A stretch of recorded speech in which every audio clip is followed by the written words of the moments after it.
नमस्कार दोस्तों, मैं हेमंत कुमार स्वागत करता हूं आपके अपने YouTube चैनल साहित्य 24/7 में।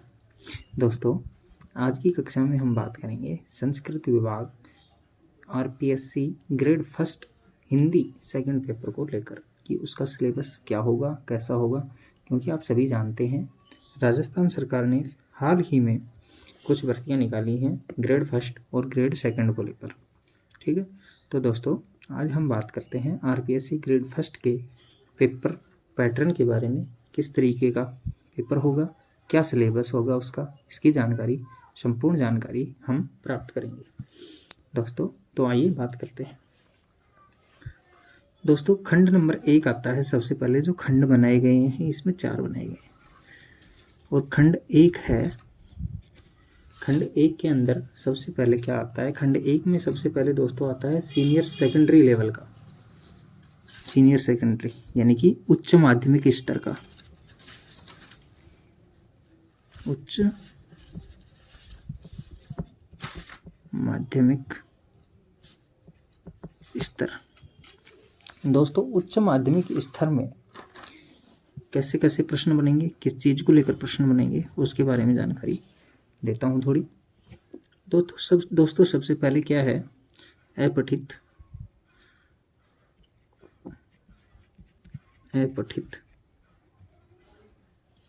गद्य। इसके अंदर से कुछ प्रश्न बनेंगे ज्ञान एवं अर्थ से संबंधित, ज्ञान एवं अर्थ ग्रहण संबंधित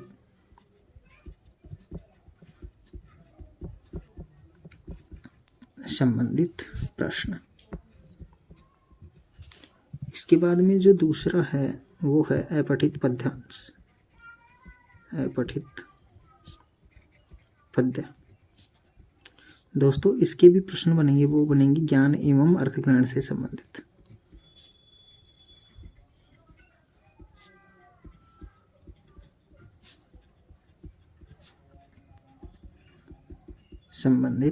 प्रश्न। दोस्तों इन दोनों के बारे में ज़्यादा टेंशन लेने की कोई ज़रूरत है नहीं। इसके बारे में आपको बताऊंगा कि कहाँ से प्रश्न बन के आते हैं। दोस्तों उच्च माध्यमिक स्तर में हमारा व्याकरण जो सामान्य ज्ञान होता है उसी के आधार पर इन दोनों से प्रश्न बन के आते हैं, उन्हीं के बारे में यह जानकारी प्राप्त करता है। तो दोस्तों हमारा जो तीसरा बिंदु है वह है व्याकरण व सामान्य ज्ञान को लेकर। व्याकरण व सामान्य ज्ञान। अब व्याकरण व सामान्य ज्ञान में संधि,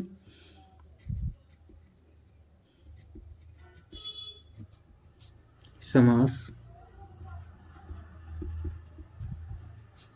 उपसर्ग,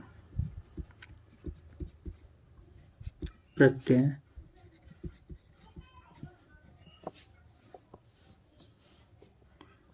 पर्यायवाची,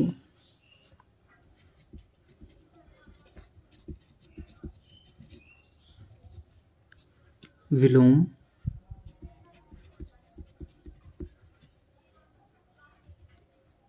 शब्द,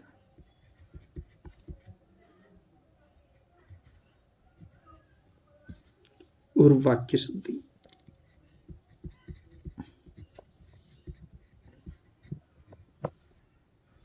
वाक्य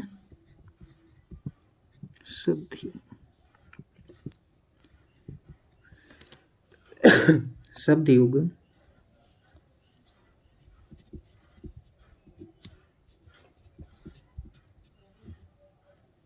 वाक्यांश के लिए एक शब्द,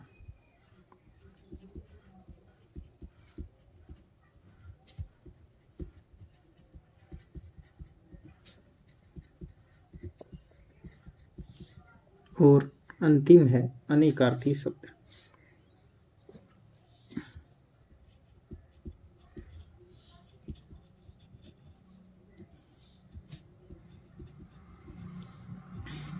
ये व्याकरण से संबंधित प्रश्न है। इन्हीं में से जैसे संधि हो गया, समास हो गया, उपसर्ग हो गया, प्रत्यय हो गया, पर्यायवाची शब्द हो गए, विलोम शब्द हो गए, उसके बाद में वाक्य शुद्धि हो गई, युग्म शब्द हो गए, वाक्यांश के लिए एक शब्द हो गया, अनेकार्थी शब्द हो गए। ये अपठित गद्य और अपठित पद्य में से ही प्रश्न पूछे जाते हैं। ठीक है। इसके बाद में और खंड एक में और क्या क्या है? खंड एक में और है कार्यालयी पत्र।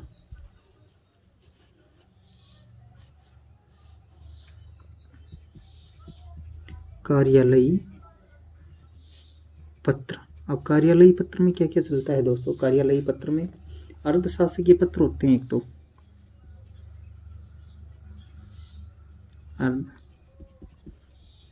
अर्धशासकीय पत्र हो गए एक तो, जो हमारे सिलेबस में है, उन्हीं के बारे में चर्चा कर रहा हूँ मैं, बाकी नहीं। एक विज्ञप्ति हो गई, एक परिपत्र हो गया, और ये विज्ञप्ति और परिपत्र है ना, ये दोनों एक साथ भी चलते हैं। एक हो गया निविदा, एक हो गया हमारा ज्ञापन,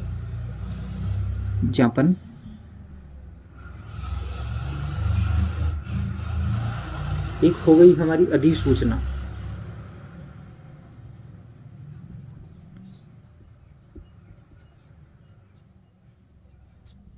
ये कार्यालयी पत्रों में आएंगे। एक जो हिंदी का जो शब्दकोश है वो भी आता है भाई, सॉरी मैं भूल गया था ऊपर व्याकरण में बताना।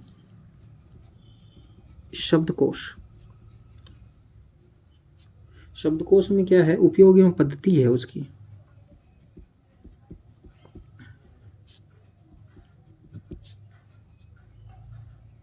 उपयोग एवं पद्धति के बारे में आप जानकारी रखते होंगे। जैसे कि कोई शब्द दे दिया हमें, उसके बारे में हमें ये बताना है। जैसे 5-7 शब्द दे दिए, उनके बारे में हमें उन्हें क्रम से लगाना है कि भाई 1 नंबर पे ये आएगा, 2 नंबर पे ये आएगा, 3 नंबर पे ये आएगा। मतलब वो जो व्याकरण का जो शब्दकोश है ना, उसमें किस तरीके से शब्दों को रखा जाता है, उसके बारे में जानकारी होनी चाहिए। ठीक। इसके बाद में भी अपठित गद्य हो गया, पद्य हो गया, व्याकरण एवं सामान्य ज्ञान हो गया, कार्यालयी पत्र हो गया और शब्दकोश हो गया। ठीक है। इसके बाद में जनसंचार के प्रमुख माध्यम,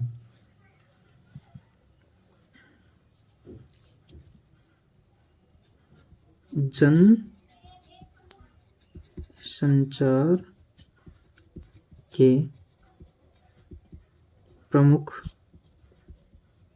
माध्यम, जो जन संचार के माध्यम है वो तत्संबंधी लेखन एवं पत्रकारिता। ये पत्रकारिता का ही मुख्य बिंदु है।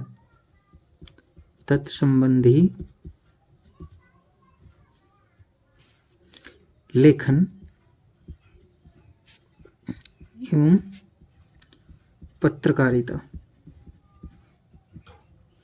यह भी एक पत्रकारिता का ही, जो मतलब कार्यालयी पत्रों के संबंध में है, इसी के बारे में इसकी ये जो जनसंचार के माध्यम भी है। ठीक है। इसके बाद में क्या हो गया? कहानी हो गई, कहानी, कविता, वार्ता, रिपोर्टाज,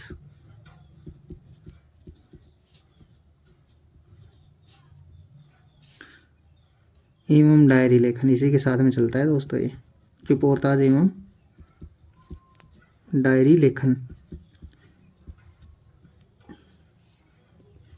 विषयक सामान्य जानकारियां,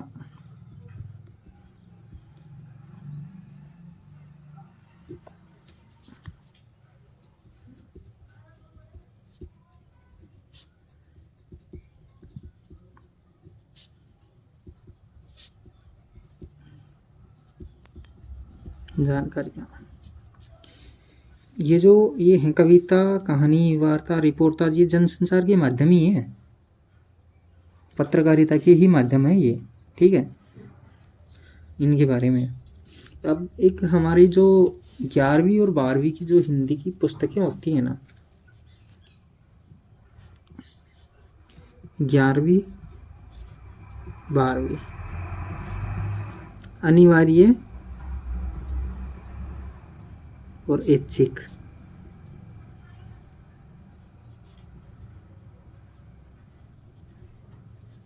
ठीक है, ये भी अनिवार्य और ऐच्छिक।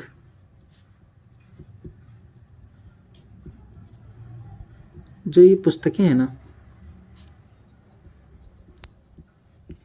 ये भी इसी के अंदर है, 11वीं 12वीं।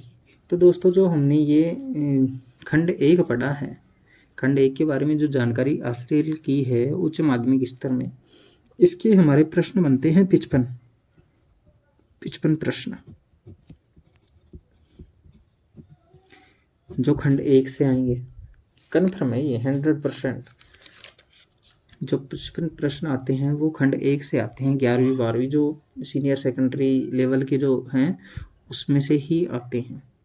ठीक है, जिसमें हमारी ग्रामर हो गई, कार्यालय पत्र हो गए, शब्दकोश हो गया, जनसंचार के माध्यम एवं उनके तत्संबंधी लेखन एवं पत्रकारिता। ठीक है, अब इसके बाद में हम खंड 2 के बारे में चर्चा कर लें थोड़ी। 55 प्रश्न तो ये हो गए। ठीक है, इसके बाद में खंड जो सेकंड बनाया गया है वो बनाया गया है ग्रेजुएशन लेवल पर, यानी कि स्नातक स्तर पर।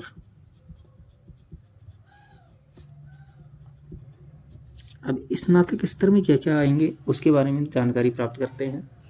स्नातक स्तर में सबसे पहले आता है हिंदी साहित्य का इतिहास। हिंदी साहित्य का इतिहास। अब हिंदी साहित्य का इतिहास, इसमें क्या है भाई? ये हिंदी साहित्य का इतिहास, इसमें इतिहास लेखन की परंपरा,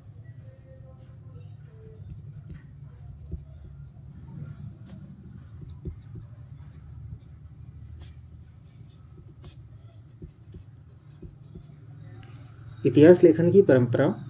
इसके बाद में प्रमुख इतिहास ग्रंथ,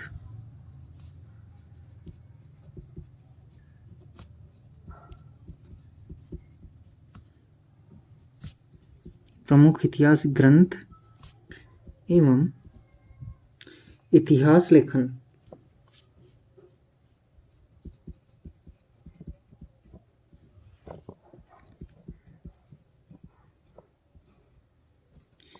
इसके बाद में हिंदी साहित्य का आरंभ,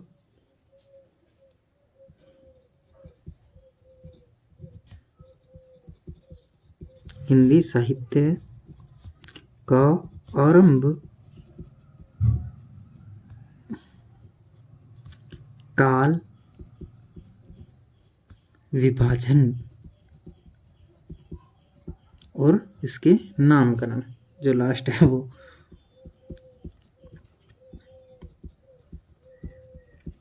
नामकरण।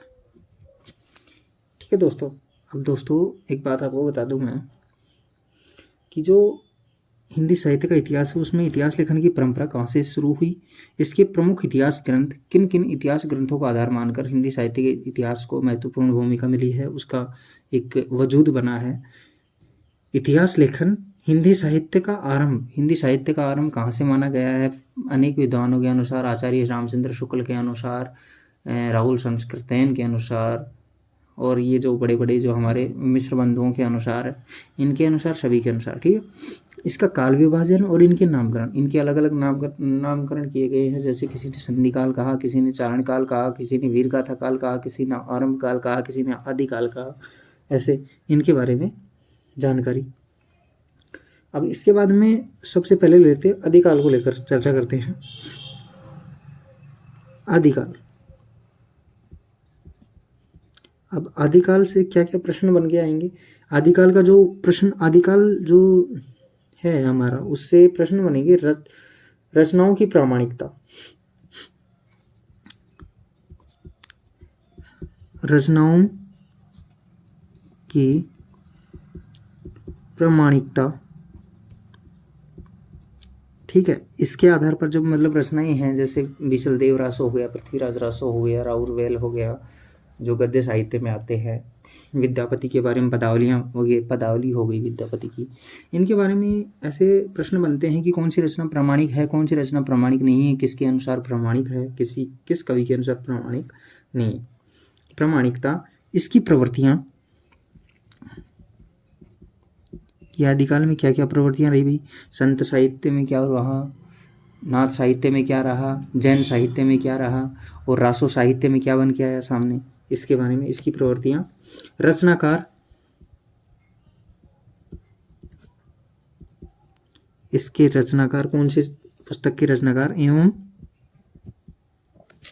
प्रमुख रचनाओं का परिचय।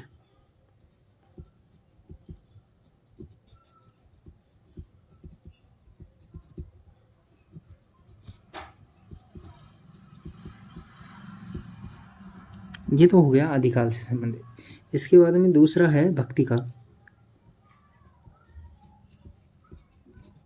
भक्तिकाल,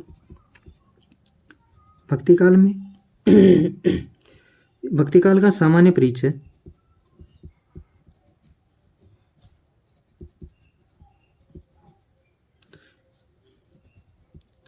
भक्ति का उद्भव कहाँ से हुआ, कैसे हुआ।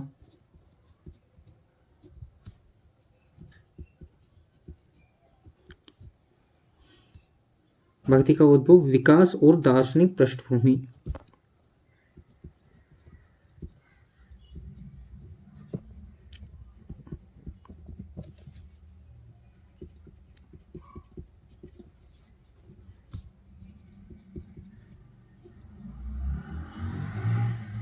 दार्शनिक पृष्ठभूमि, ठीक है। इसमें हमारे विशेष टॉपिक बनते हैं कुछ, जैसे देखो मैं आपको बताता हूँ। भक्ति काल में बनता है, एक तो सबसे पहले होता है संत काव्य। संत काव्य, इसके बाद में होता है सूफी काव्य।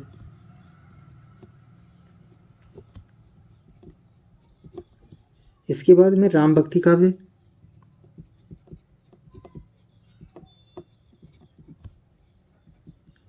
और कृष्ण भक्ति काव्य।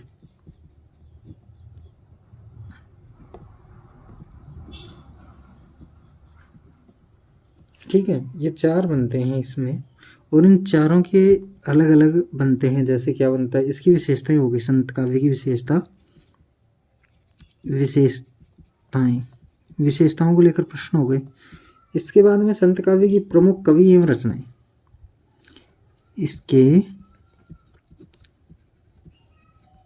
प्रमुख कवि एवं रचनाएं। इसी तरीके से सूफी काव्य में इसकी सूफी काव्य की विशेषताएं, फिर इसके प्रमुख कवि,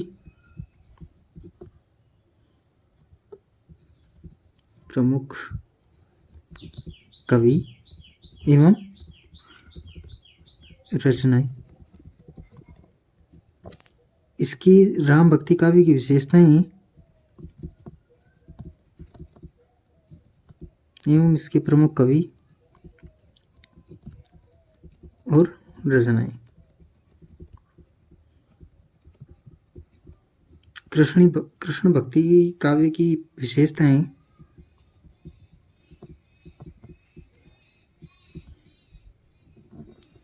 फिर इसके प्रमुख कवि एवं इसकी रचनाएं। ये भक्ति काल को लेकर हो गया। दोस्तों मैं पेज चेंज कर लेता हूँ।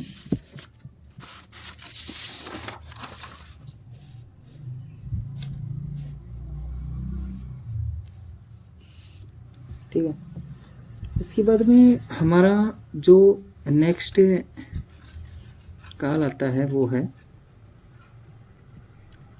रीतिकाल।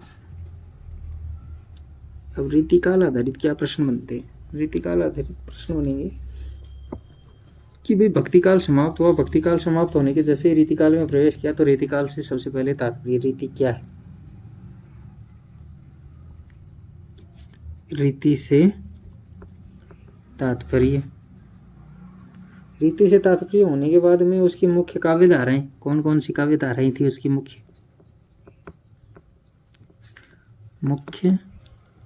काव्य धाराएं। अब मुख्य काव्य धारा में तो तीन ही है, रीति काल में तीन धाराएं चलती हैं वही रीतिबद्ध,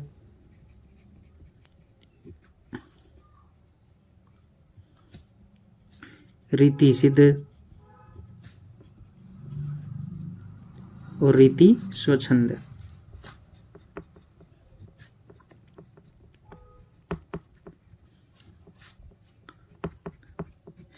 भाई रीतिबद्ध धारा, रीति के साथ में बंध के चलने वाले जो कवि हैं वो रीतिबद्ध धारा में है। रीति सिद्ध जिन्होंने रीति काल की विशेषताओं को प्रामाणिकताओं को भी सर्वश्रेष्ठ भूमिका निभाई अपने ग्रंथों में अपनी रचनाओं में, वो रीति सिद्ध कवि हो गए। और रीति स्वच्छंद धारा जिन्होंने रीति की विशेषताएं तो मानी लेकिन उनकी परंपराओं को नहीं माना, वो रीति स्वच्छंद धारा के कवि हो गए। तो ये तीन इसमें चलती हैं। ठीक है, इसका तत्कालीन काव्य की सामान्य प्रवृत्तियां एवं विशेषताएं। तत्कालीन काव्य की सामान्य प्रवृत्तियां एवं विशेषताएं।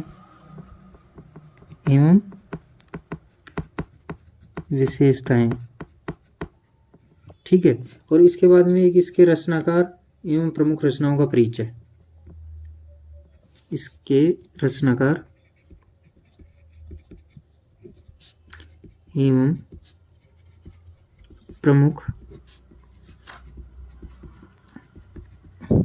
रचनाओं का परिचय, ये हो गया रीतिकाल से। ठीक है, इसके बाद में आता है हमारा लास्ट और अंतिम काल है, वो है आधुनिक काल।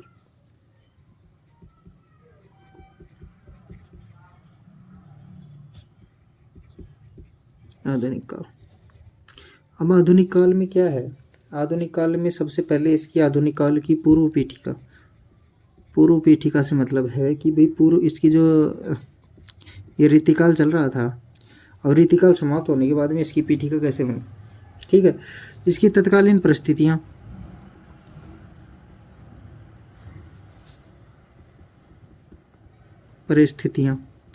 तत्कालीन परिस्थितियों से हम इसका मतलब लगा सकते हैं कि भाई जैसे सबसे पहले ये रीतिकाल चल रहा था, रीतिकाल चलते चलते ऐसा क्या हुआ कि आधुनिक काल की जरूरत पड़ी, नया काल आया। हिंदी खड़ी बोली का विकास, गद्य का उद्भव। सबसे पहले हिंदी जो है वो मतलब हिंदी में भी खड़ी बोली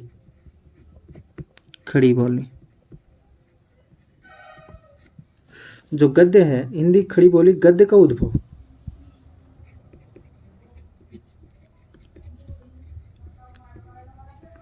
सबसे मुख्य बात ये है कि जो हिंदी गद्य है, इसकी हिंदी आधुनिक काल की शुरुआत भारतेंदु युग से मानी जाती है।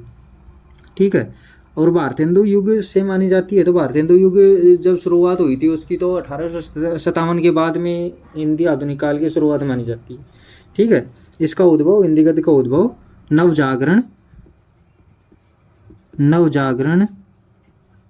नवजागरण के बाद में भारतेंदु एवं समकालीन साहित्यकार, भारतेंदु एवं समकालीन साहित्यकार,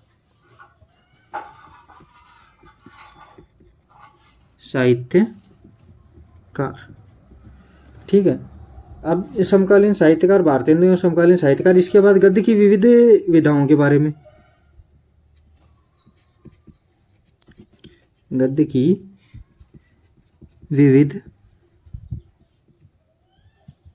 विधाओं का उद्भव।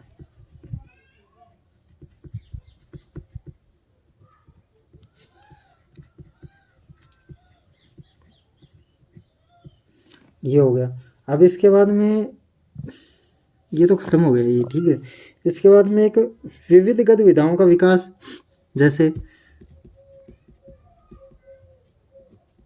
इसके बाद में विविध गद्य विधाओं का विकास। विविध गद्य विधाओं का विकास है, इसके अंदर क्या क्या जो चीज़ें आती हैं वो आती हैं। सबसे पहले आती है नाटक। नाटक आता है।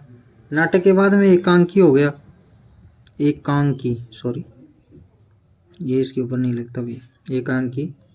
इसके बाद में एकांकी के बाद में निबंध हो गया, निबंध। निबंध के बाद में कहानियाँ हो गई, कहानी। इसके बाद में उपन्यास हो गया भाई। ये विविध गद्य विधाओं को थोड़ा हाईलाइट कर देता हूँ। कहानियों के बाद में उपन्यास। उपन्यास के बाद में आत्मकथा हो गई, ठीक है।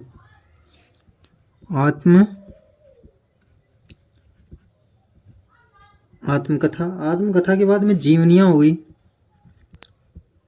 जीवनी। जीवनियों के बाद में संस्मरण, रेखाचित्र,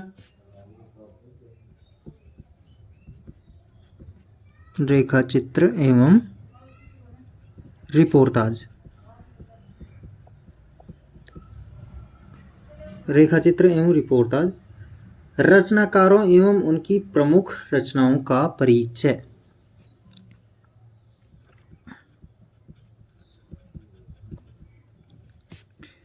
एवं उनकी प्रमुख रचनाओं का परिचय। ये हो गया, ये जो गद्य विधाएं हैं इनके अंदर है भाई ये सिर्फ, ठीक है। गद्य विधाओं में नाटक हो गया, एकांकी हो गई, निबंध हो गया, कहानी हो गई, उपन्यास हो गया, आत्मकथा हो गई, जीवनी, संस्मरण, रेखाचित्र एवं रिपोर्टाज, रचनाकार एवं उनकी प्रमुख रचनाओं का परिचय। मतलब ये जो ये है ना, इनके जो रचनाकार हैं और उनकी रचनाओं के बारे में जानकारी होना जरूरी है, ठीक है। इसके बाद में काव्य का विकास कैसे कैसे हुआ, वो काव्य का विकास कहाँ से कैसे किस प्रकार से हुआ है, तो वो और जानकारी। काव्य का विकास ये आधुनिक काल के बारे में ही है भाई। आधुनिक काल में काव्य का विकास किस तरह से हुआ? सबसे पहले हुआ है भारतेंदु युग, भारतेंदु युग। उसके बाद में दूसरे नंबर पे जब चर्चा करते हैं तो फिर द्विवेदी युग के बारे में भी जानकारी। एक मिनट माफ कीजिएगा। इसके बाद में जो दूसरा युग है वो है द्विवेदी युग, ठीक है। द्विवेदी युग, भारतेंदु के बाद में द्विवेदी युग। द्विवेदी युग के बाद में आता है हमारा छायावाद। छायावाद के बाद में आता है प्रगतिवाद।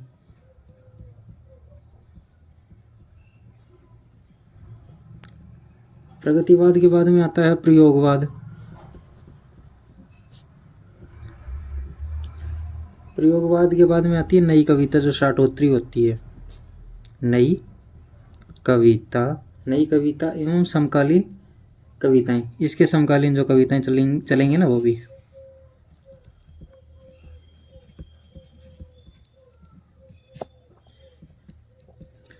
कविताएं, ये हो गया आधुनिक काल को लेकर। इसके और इनमें से क्या क्या जो ये जो चीज़ है, ये मैंने बताया आपको, भारतेंदु युग हो गया, द्विवेदी युग हो गया, छायावाद हो गया, प्रगतिवाद हो गया, प्रयोगवाद हो गया, नई कविताएं एवं समकालीन कविताएं हो गई। इनके जो प्रमुख रचनाकार है ना, उनके बारे में, रचनाकारों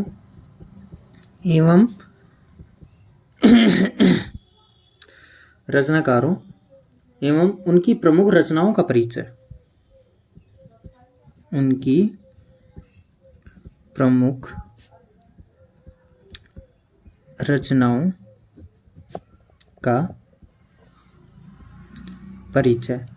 ये सिर्फ इतना सा ही है। इसमें भारतेंदु युग में जो कितने जो रचनाकार हुए हैं उनके नाम और उनकी प्रमुख रचनाएं, द्विवेदी युग में कितने हुए हैं उनके नाम और उनकी रचनाएं, उनके बारे में, जन्म के बारे में, जैसे उनकी मृत्यु हो गई कि मृत्यु भी हुई थी तो उनकी जो इम्पोर्टेंट है उनके पूरा जीवन परिचय ही समझ लो आप, ठीक है। इसके बाद में हमारा जो एक ग्रेजुएशन वाला जो मैटर है ना, ग्रेजुएशन, अभी ग्रेजुएशन वाला इसके अंदर से ये साहित्य का हट गया। अब बच रहा है हमारा सिर्फ और सिर्फ काव्य शास्त्र को लेकर। ठीक है, तो दोस्तों इसी में है, ये ग्रेजुएशन पार्ट में ही है काव्य शास्त्र। अब काव्य शास्त्र में क्या स्टार्ट होता है, काव्य शास्त्र जो ग्रेजुएशन में ही एक पार्ट और है काव्य शास्त्र को लेकर, उसके बारे में।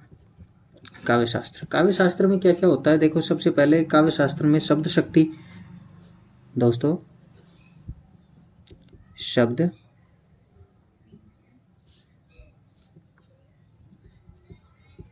शक्ति काव्य शास्त्र में, और शब्द शक्ति जो पॉइंट है, इस शब्द शक्ति में से अभिधा, लक्षणा और व्यंजना के बारे में हमें जानकारी। अभिधा, लक्षणा और व्यंजना,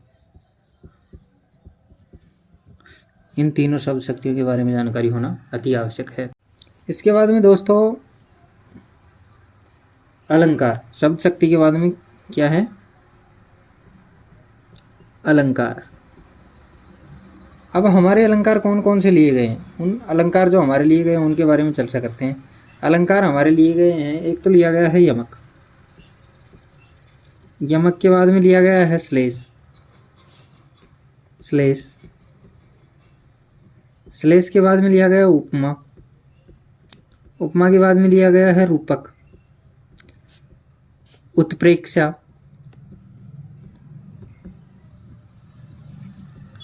संदेह,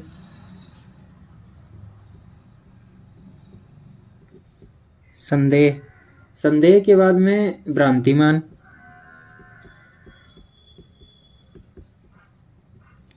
भ्रांतिमान, भ्रांतिमान के बाद में दृष्टांत, दृष्टांत, दृष्टांत के बाद में उदाहरण, उदाहरण के बाद में लिया गया है व्यतिरेक, व्यतिरेक के बाद में लिया गया है विरोधाभास, विरोधाभास, विरोधाभास के बाद में लिया गया असंगति, असंगति के बाद में विभावना,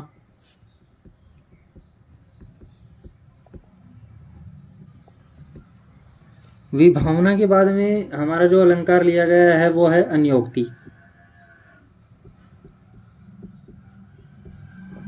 और अंतिम अलंकार लिया गया है वो है समासोक्ति।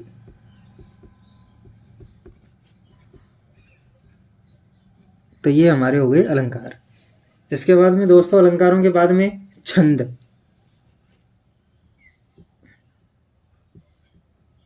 छंद कौन कौन से जोड़े गए हैं दोस्तों, छंद जोड़े गए हैं, सबसे पहले छंद जोड़ा गया है वो है दोहा, दोहा के बाद चौपाई, दोहा चौपाई ये तो लगभग सभी में मिलते हैं, रोला, उलाला, गीतिका, हरि गीतिका, हरि गीतिका, कवित्त,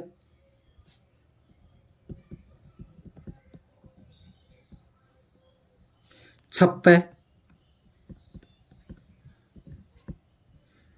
कुंडलियां,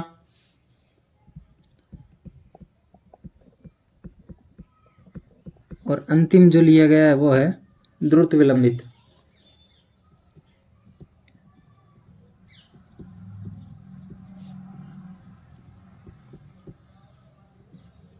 ये हो गए हमारे छंद, जो छंद हमारे लिए गए हैं वो।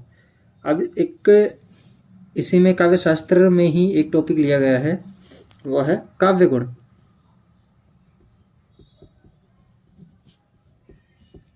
काव्य गुण, काव्य गुण हमें तीनों पढ़ने हैं, तीनों ही लिए गए हैं, माधुर्य, ओज और प्रसाद, ये तीनों। ठीक है। इसके बाद में काव्य रस, रस को लेकर क्या चर्चा की गई है? रस हमारे सिलेबस में जोड़े गए हैं। रस का स्वरूप,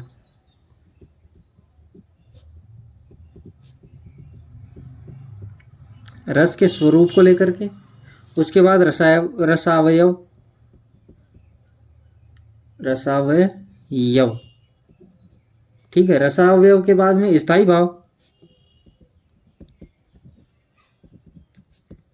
स्थायी भाव, विभाव, अनुभाव,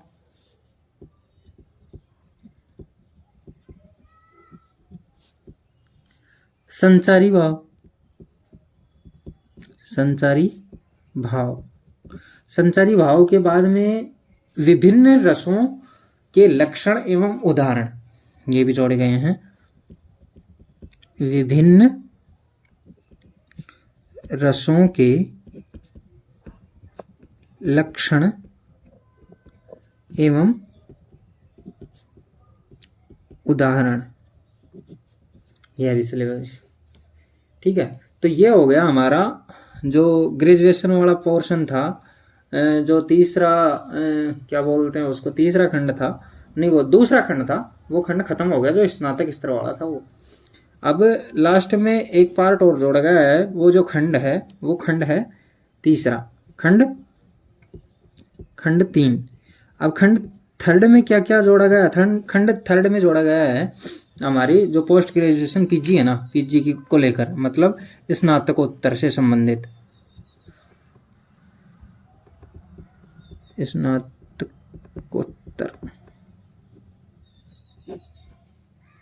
ठीक है। अब स्नातकोत्तर में क्या क्या जोड़ा गया है?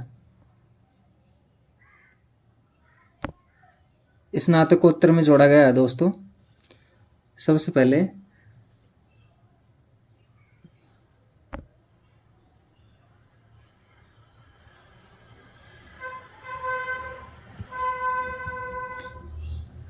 काव्यहेतु, काव्यहेतु दोस्तों थोड़ी लाइट की समस्या है तो माफ कीजिएगा। काव्य हेतु लक्षण, काव्य लक्षण, काव्य लक्षण और काव्य प्रयोजन, ये तीनों चीजें जोड़ी गई हैं भाई स्नातकोत्तर में, काव्य हेतु, काव्य लक्षण और काव्य प्रयोजन को लेकर। इसके बाद में एक जोड़ा गया है स्नातकोत्तर में ही रस निष्पत्ति, रस निष्पत्ति। अब रस निष्पत्ति को लेकर कुछ प्रश्न बनते हैं, वो एक साधारण रस निष्पत्ति का सिद्धांत, उसके बाद में हो गया साधारणीकरण, साधारणीकरण, साधारणीकरण का सिद्धांत, रस निष्पत्ति का सिद्धांत, साधारणीकरण का सिद्धांत, ध्वनि सिद्धांत, ध्वनि सिद्धांत, ये सिद्धांत है सारे, ये सिद्धांत जोड़े गए हैं। और ये वक्रोक्ति सिद्धांत, वक्रोक्ति, वक्रोक्ति सिद्धांत, ये तो सारे सिद्धांत हो गए, ठीक है। इसके बाद में एक अंतिम है अनुकरण का सिद्धांत, अनुकरण का सिद्धांत, और एक सिद्धांत, और एक क्या है लॉन्जाइनस का उदात्तवाद, लॉन्जाइनस, लॉन्जाइनस का उदात्त तत्व, लॉन्जाइनस का उदात्त तत्व, और एक मार्क्सवाद, मार्क्सवाद,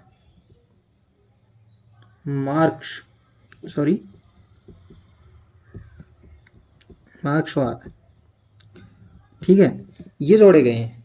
तो दोस्तों ये जो पार्ट खंड 3 है, पार्ट थर्ड है, इसमें स्नातकोत्तर में ये जोड़ा गया है काव्य हेतु, काव्य लक्षण और काव्य प्रयोजन। ठीक है। इसके बाद में रस निष्पत्ति हो गया, साधारणीकरण का सिद्धांत हो गया, ध्वनि सिद्धांत हो गया, वक्रोक्ति सिद्धांत हो गया, अनुकरण का सिद्धांत हो गया और लॉन्जाइनस का उदात्त तत्व, ये भी सिद्धांत ही है। और एक मार्क्सवाद, ये मार्क्सवाद का भी सिद्धांत ही है, कार्ल मार्क्स ने दिया था वो। ठीक है। तो ये हमारा जो मैटर है यहाँ तक का, ये इसमें क्या हो गया था कि सबसे पहले मैंने बताया था कि भी जो हमारे क्या, मैं देखो एक बार स्पष्ट कर देता हूँ वापस से। खंड एक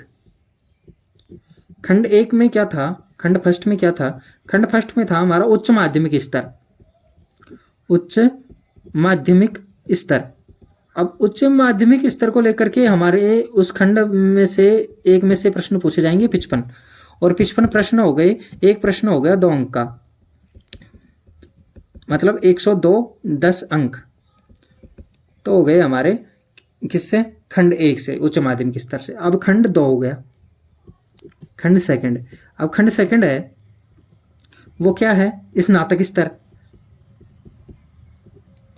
स्नातक स्तर। अब स्नातक स्तर से भी हमारे पूछे जाते हैं 55 प्रश्न, और 55 प्रश्न मतलब 55 इंटू 2, 110 अंक का ही हमारा स्नातक स्तर का पोर्शन हो गया। ठीक है।